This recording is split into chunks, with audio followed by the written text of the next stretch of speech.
What happened before Song Hye-kyo's viral Oden snack moment?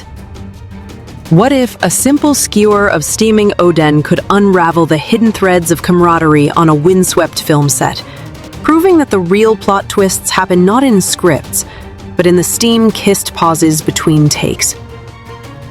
On October 29, 2025, as autumn's chill wrapped around the production crews like an uninvited extra, South Korean actress Song Hye-kyo paused her demanding schedule to share a snapshot that felt like a warm hug through the screen. A generous pot overflowing with golden broth and skewered delights, captioned simply, "Thank you, makeup bus driver," with a playful thumbs-up emoji that seemed to carry the scent of savory umami. This wasn't just a snack break.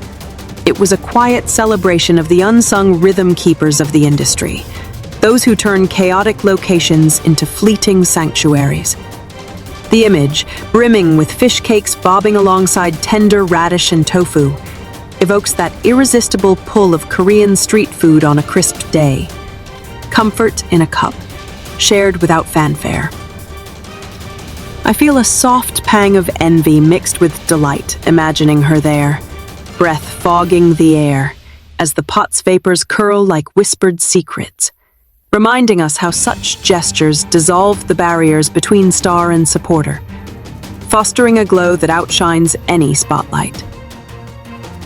In the heart of that photo lies Oden's timeless allure, a dish that's as much a winter ritual as it is nourishment, its origins tracing back to Japanese influences adapted into Korea's soul-stirring everyday fare.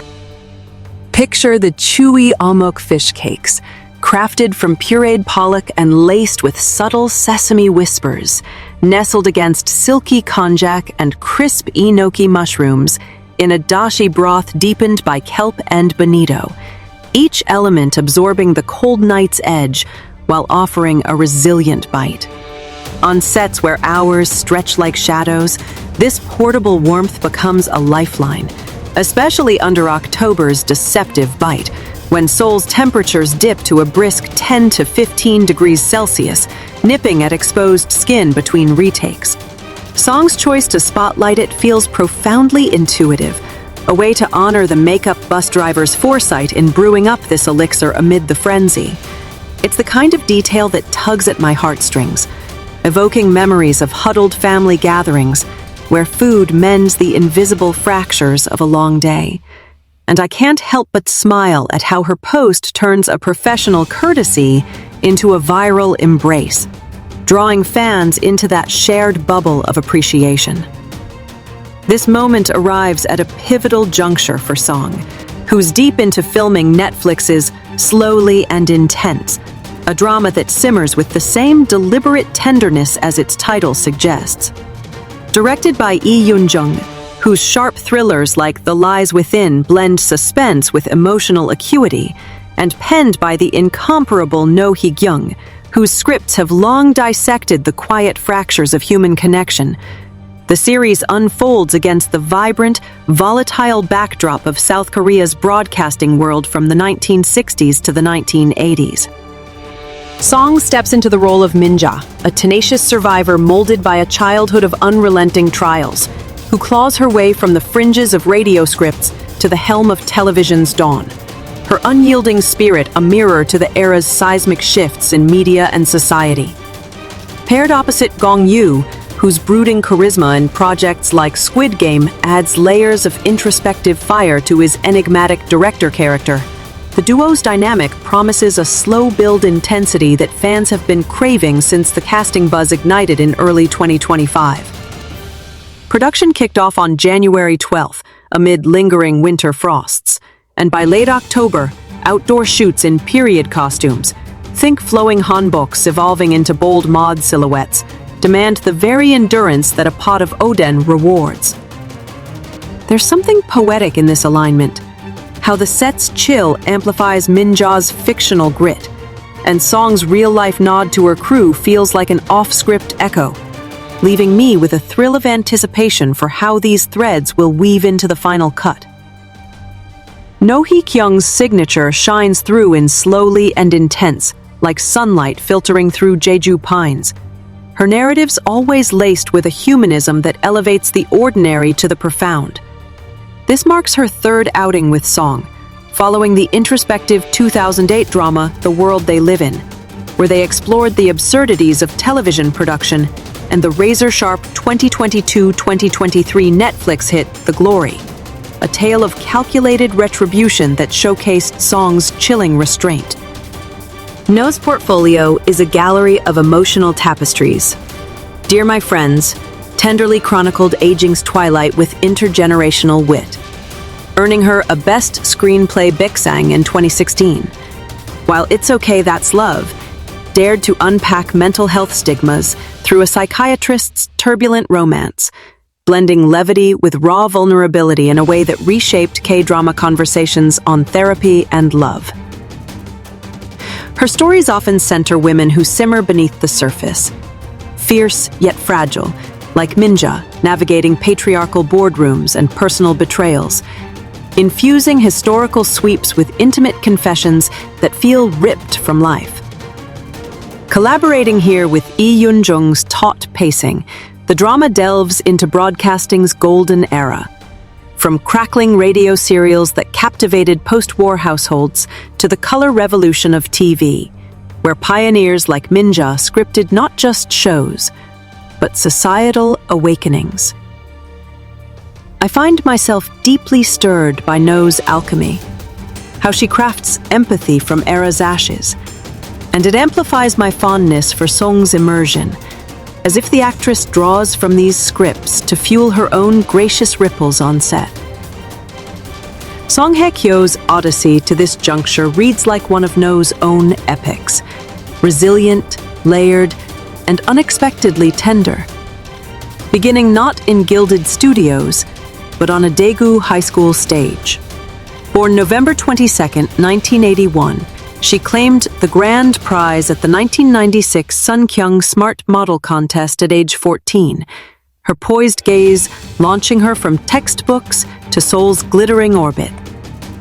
Her screen baptism arrived in 1997 via Park Ji-yoon's coming-of-age ceremony music video, but 1998's Soonpong Clinic truly unveiled her as the effervescent Shin Kyung, a role that bubbled with youthful spark.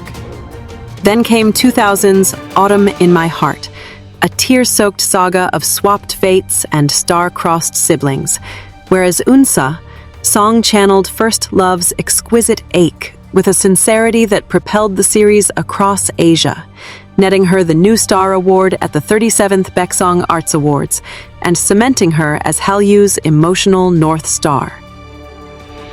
That performance lingers like autumn leaves underfoot, its raw yearning a touchstone for a generation.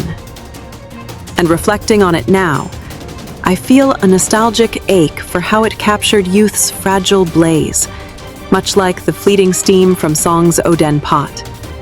Her trajectory twisted into rom-com gold with 2004's Full House, where she embodied the spunky Han Ji-yoon, an aspiring scribe ensnared in a contractual marriage with Rain's arrogant heir, their clashes fizzing into fizzy affection amid slapstick highs and heartfelt lows. The series' OST, with its earworm ballads, became a cultural anthem, but Song's Ji-yoon, fiercely autonomous, wielding wit like a shield, elevated it beyond fluff, earning her widespread adoration for championing women's pluck in love's labyrinth. Rewatching those rooftop confessions, I'm struck by the effortless joy she infuses, a lightness that counters the industry's heavier tomes, evoking the same cozy lift as discovering a surprise treat on a weary afternoon. From there, she ventured into cinematic realms, slipping into Wong Kar-wai's The Grandmaster in 2013 as a poised rival to Zhang Ziyi, her elegance a silken counterpoint to the film's balletic fury, a brief but luminous detour that hinted at her global whisper. The 2013 drama That Winter the Wind Blows marked her first No Hee-kyung synergy, casting her as the sightless heiress Oh-soo in a gothic twist on familial bonds. Her performance, a delicate dance of veiled glances and veiled strengths, clinching the grand prize at the 49th Baeksang. Song-soo wasn't fragile ornament. She was a fortress of quiet defiance. Her unseeing eyes piercing souls, and it leaves me breathless even now, pondering how she alchemizes restraint into revelation, a skill that surely steadies her through Slowly and Intense's marathon shoots. Then, 2016's Descendants of the Sun rocketed her to supernova, as the principled surgeon Kang Mo-yeon trading barbs and bandages with Song Joong-ki's stoic captain in disaster-ravaged terrains from Uruguay to New Zealand. The military romance shattered ratings, infiltrating markets from Turkey to Thailand, with Song's blend of valor and vulnerability, rescuing quake victims while wrestling her ambitions, securing the Daesung at the 52nd Baeksong. Those helicopter heart-to-hearts pulse with anthemic energy, stirring in me a fierce admiration for her portrayal of a woman who heals worlds while mending her own, a resonance that echoes in Minja's broadcast battles. Life's undercurrents tested that poise in 2017, when her fairy tale wedding to Joong-ki dissolved into a 2019 divorce shadowed by speculation. Yet Song alighted stronger, channeling introspection into 2018's Encounter, where, as the worldly CEO Cha Soo-hyun, she rediscovers spark in Havana's sultry rhythms alongside Park Bo-gum's wide-eyed nomad. The series' Cuban interludes, alive with salsa and sea breezes, framed her midlife bloom with luminous subtlety, her tentative smiles a balm for fans navigating their own reinventions. It touches me profoundly, this arc of graceful reclamation, like watching a lotus unfurl from muddied waters, underscoring her gift for turning personal tempests into universal solace. More recently, The Glory unleashed her in 2022-2023 as the steely Moon Dong-eun, a once bullied architect of exquisite revenge, her glacial stares and surgical schemes dissecting trauma with forensic grace, sparking worldwide dialogues on resilience and reckoning while earning Daesung whispers. That role's ferocity, tempered by glimmers of wry humor, exhilarates me still. Song as Avenger feels like catharsis incarnate, a stark foil to her Oden-toting tenderness, proving her range as vast as the Han River's flow. Her silver screen forays continue to astonish, as in the 2025 horror thriller Dark Nuns, where alongside Kim Hye-soo and Jeon Yo-bin, she unravels demonic veils as a skeptical sister. The film's blend of spectral chills and sororal solidarity already whispering Oscar nods for its ensemble alchemy. Off-camera, Song's warmth proliferates in unassuming waves. In September 2025, she dispatched a snack truck to Kim Hee-sun's set, brimming with notes like, "Cherish our Hee-sun onni," eliciting misty-eyed gratitude from the senior star, who filmed the crew's jubilant feast. Mere weeks prior, she and Suzy swapped autumn care packages, scarves, and soothing teas, capped by a rainy ramble with An Eun-jin. Their laughter, a melody against the patter. These aren't calculated optics. They're lifelines in a transient trade. From her 2025 shield of a young fan from prying lenses at a gala, foregoing ad gigs for privacy's sake, to the lump-in-throat press tears during the Glory tours, moved by a survivor's letter on bullying's scars. Her bond with Hee-sun, forged over decades, sparkles in vignettes like Hee-sun's 2024 reel of Song's midnight bibimbap drop-off, a gesture that warms like embers in frost. Such loyalty stirs a quiet envy in me, a yearning for friendships as steadfast, transforming Song from icon to intimate in the public's gaze. As Slowly and Intense barrels toward its 2026 bow, set leaks tease Minja's odyssey. Orphaned early, she apprentices in smoky script rooms, her acumen clashing with Era's glass ceilings until she commandeers the airwaves, her alliances with Gong-yu's shadowed auteur, forged in late-night edits and ethical quagmires. The production's fidelity to history dazzles. Consultants on vintage mics and mod lingo ensure authenticity, while Song's regimen, 1970s dialect drills and poise workshops, mirrors Minja's tenacity. Gong Yu, post the silent sea's cosmic brooding, infuses his role with grounded enigma. Their table reads already birthing fan fervor for sparring scenes laced with unspoken sparks, reminiscent of silver screen duos but steeped in Korean nuance. The era's pivot, from black and white broadcasts bonding war-weary families to technicolored upheavals, frames Minja's triumphs as cultural cornerstones, No's pen etching her not as victim, but vanguard. This convergence feels serendipitous, Song's Minja echoing her model's leap to stardom. And I brim with eager reverence for how No elevates these women, their slow ascents a metaphor for Oden's patient infusion, flavors deepening with time. Song's quieter pursuits enrich this portrait further, her philanthropy a subtle undercurrent.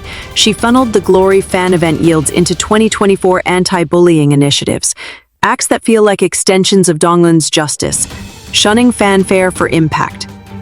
Admirers amplify her ethos via #Kyo kindness campaigns, recounting her post-event autograph marathons or tuck notes in crew repasts. A 2023 Dark Nun's rap tale paints her lingering to crate relics, toasting flubs with soju amid Grip's guffaws. Oden's sensory symphony heightens the poetry. That broth's briny kiss from sun-kissed bonito, the omok's resilient snap laced with onion flecks, paired perhaps with makgeolli's milky fizz under pojang matcha lanterns. It's alchemy for weary bones, especially on Han River gusts that whip through October exteriors. For Song, it's anchor amid ascent, a cultural rite grounding her ethereal poise, and it beckons me toward my own pot, craving that humble harmony. Beyond reels, her essence unfolds in solitudes, devouring novels in Parisian nooks or tracing Jeju's lava veins, captions like, "Silence lets the soul murmur truths," evoking No's lyricism. Her natural skincare line, blooming from set-savvy rituals with mugwort mists and centella salves, embodies holistic grace, while Dior ambassadorships celebrate her timeless contours, high arches cradling eyes that storm or soothe. Yet her candor captivates, a 2025 variety stint bearing single life's liberties through misty eyes, or TikTok's viral Full House shimmy with Suzy, amassing 50 million views in nostalgic whirl. These glimpses humanize, weaving her Oden ode into a continuum of unvarnished charm. No's lineage deepens the allure. Her 1996 debut, The Most Beautiful Goodbye in the World, a maternal elegy, set a humane benchmark, cascading into Baeksang halls like Our Blues' 2022 Jeju Mosaic, which wove isolation's aches with wave-like intersections, clinching grand prizes. Worlds Within lampooned TV's follies, presaging slowly and intense's insider gaze, while Gong Hyo-jin's It's Okay romped through psychosis with Jo In-sung's quips, normalizing shadows with sunlit candor. For Song, these are crucibles of feeling, and I harbor deep thanks for No's worlds, where benevolence beats like a hidden heart, akin to Song's snack-side salute. The cast's alchemy promises sparks. Gong Yu and Song's knit sweater huddles over pages, mirth masking method. Alums like Kim Un-suk vets layered depth. As leaves fall, set stews supplant Oden, mirroring themes of gradual grace. Song's dispatch? Not outlier, but overture to savoring the brew before blaze. In Song's realm, from driver's brew to scribe's brew, all converges in cordial elixir. That 29th skewer sums a saga of artful ardor, urging us to proffer our own amid gales. From contest's gleam to depth's delve, ever rooted in heart's hushed heat. As Minja claims her ether, we treasure these ad-libs, where luminaries like Song affirm, finest tales are portioned, one vaporous morsel at a time.